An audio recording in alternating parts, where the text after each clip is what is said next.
अडानी नाम तो सुना ही होगा। वही अडानी जो एक समय भारत के रिचेस्ट और दुनिया के सेकंड रिचेस्ट व्यक्ति बने। आखिर कैसे पोर्ट से लेकर ऑयल, कोल, सीमेंट से लेकर ग्रीन एनर्जी तक हर सेक्टर में फैल गया अडानी ग्रुप। कैसे अडानी बने इंडिया के रिचेस्ट मैन, क्या है अडानी की पूरी कहानी, आइए समझते हैं। मैं हूं आपका होस्ट शुभम सरथालिया और आप देख रहे हैं आउट ऑफ सिलेबस। इस कहानी की शुरुआत होती है 24 जून 1962 से, जब अहमदाबाद के रतनपोल में एक सिंपल सी जैन फैमिली में जन्म होता है एक बच्चे का, नाम गौतम। नॉर्थ गुजरात के छोटे से टाउन थारड से शिफ्ट हुई इस फैमिली के हेड गौतम अडानी के पिता श्री शांतिलाल अडानी एक छोटे कपड़ा व्यापारी थे।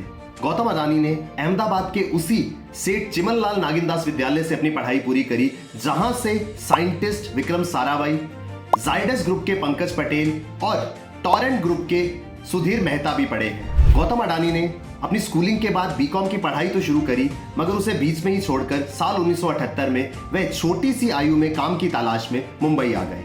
ये था उनकी लाइफ का पहला टर्निंग पॉइंट। अडानी की बायोग्राफी लिखने वाले author journalist R N Bhaskar कहते हैं कि गौतम अडानी शुरू से ही एक पक्के सौदागर रहे।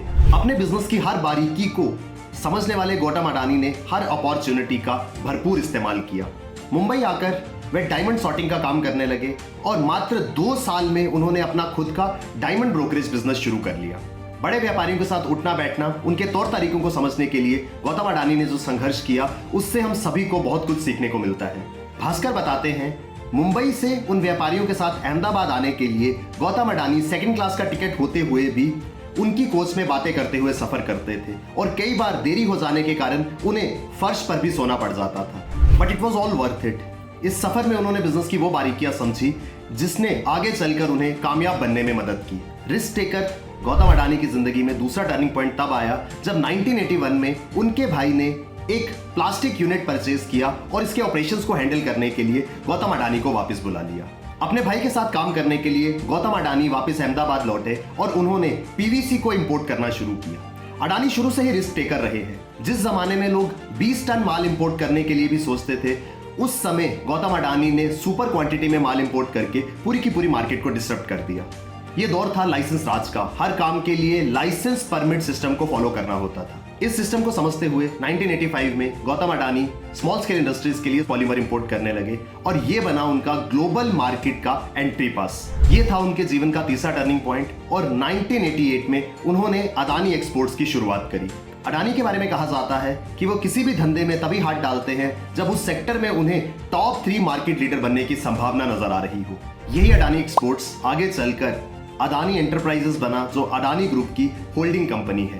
अडानी एक्सपोर्ट्स ने अपने वर्क एरिया को एक्सपेंड करते हुए मेटल्स, एग्रो प्रोडक्ट्स और टेक्सटाइल में भी ऑपरेट करना शुरू किया। 1994 में गौतम अडानी को एक गोल्डन अपॉर्चुनिटी दिखी जब गुजरात सरकार कुछ नए पोर्ट्स डेवलप करना चाहती थी। उन्होंने कच्छ रीजन के मुंद्रा में पोर्ट कंस्ट्रक्शन और मैनेजमेंट के लिए टेंडर फ्लोट किया, जिसका कॉन्ट्रैक्ट उन्हें मिल गया। फिर क्या था, 1995 में मुद्रा पोर्ट की कंस्ट्रक्शन की शुरुआत हुई और 1998 में पहला शिप एंकर करते ही इस पोर्ट ने बिजनेस स्टार्ट कर दिया था। अडानी पोर्ट्स की शुरुआत गौतम अडानी के जीवन का चौथा टर्निंग पॉइंट बना। आज मुंद्रा पोर्ट इंडिया का सबसे बड़ा प्राइवेट पोर्ट है, जहां पर सालाना 210 मिलियन कार्गो हैंडल किया जाता है और यहां पर एक प्राइवेट रेल लाइन है जो आदिपुर से मुंद्रा तक आती है। अडानी की सबसे खास बातों में एक है उनकी डिप्लोमेसी।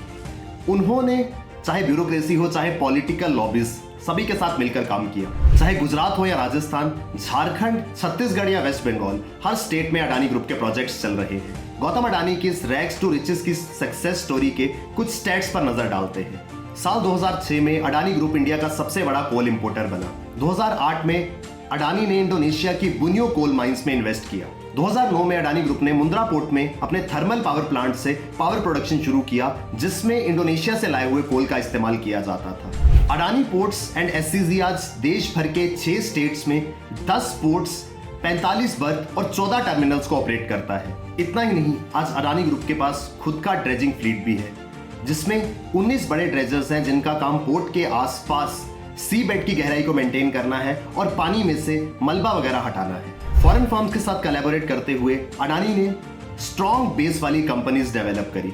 विदेशों में एक्सपेंड करते हुए अडानी ग्रुप ने 2011 में ऑस्ट्रेलिया में एबोट पॉइंट पोर्ट और कारमाइकल कोल माइंस को भी खरीद लिया। कुछ क्लाइमेट एक्टिविस्ट फर्म्स ने इस प्रोजेक्ट का बड़े पैमाने पर विरोध भी किया, मगर यह प्रोजेक्ट रुका नहीं और साल 2021 में यहां से पहला शिपमेंट एक्सपोर्ट के लिए रेडी था। इसके साथ ही आगे कदम बढ़ाते हुए अडानी ग्रुप ने इजराइल गवर्नमेंट के साथ हाइफा पोर्ट डील साइन करी और अडानी ग्रुप श्रीलंका में भी पोर्ट कंस्ट्रक्शन कर रहा है। हाल ही में डिफेंस सेक्टर में कदम रखते हुए अडानी ग्रुप ने एल्बिट सिस्टम्स नाम की कंपनी के साथ एक जॉइंट वेंचर की शुरुआत करी है। इस कंपनी ने हैदराबाद में भारत की पहली यूएवी फैसिलिटी डेवलप की है, जहां पर ड्रोन्स बनाए जाएंगे। अडानी ग्रुप आज 7 पब्लिकली लिस्टेड एंटिटीज को ओन करता है। Adani enterprises, Adani ports and SCG, Adani green energy, Adani power, Adani transmission, Adani total gas, Adani Wilmer. Adani group India का सबसे बड़ा एयरपोर्ट ऑपरेटर भी है। अडानी ग्रुप ने एयरपोर्ट अथॉरिटी ऑफ इंडिया के साथ एक कंसेशन एग्रीमेंट करते हुए गुवाहाटी, जयपुर, अहमदाबाद, लखनऊ, मैंगलोर और तिरुवनंतपुरम एयरपोर्ट्स का भी मैनेजमेंट अपने अंडर ले लिया है। अगस्त 2020 में जीवीके ग्रुप का कर्ज उतारने के लिए किए गए एक एग्रीमेंट के तहत मुंबई और नवी मुंबई एयरपोर्ट्स भी अडानी ग्रुप के कंट्रोल में आ गए। अडानी पर किताब लिखने वाले आर.एन. भास्कर कहते हैं कि अडानी के अंदर वो ज़ील है जो फर्स्ट जनरेशन एंटरप्रेन्योर्स के अंदर होनी चाहिए और उनका पूरा बिजनेस ट्रस्ट पर चलता है। अडानी ग्रुप में मैनेजमेंट के 2 वर्जन्स हैं, एक है फैमिली मैनेजमेंट और दूसरा है फील्ड एक्सपर्ट मैनेजमेंट। ये चीज़ उन्हें बहुत ही खास बनाती है।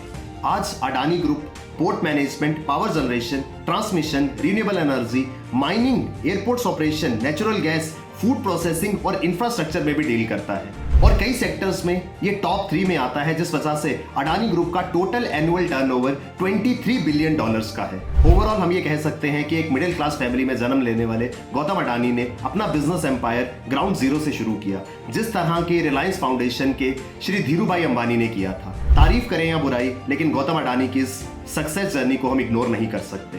So that's all. अगर आप भी एक इन्फॉर्म सिटीजन बनना चाहते हैं और देश और दुनिया की बड़ी डेवलपमेंट्स को आसान भाषा में समझना चाहते हैं तो इस वीडियो को लाइक करें, अपने दोस्तों के साथ शेयर करें और सब्सक्राइब करें हमारा चैनल आउट ऑफ सिलेबस।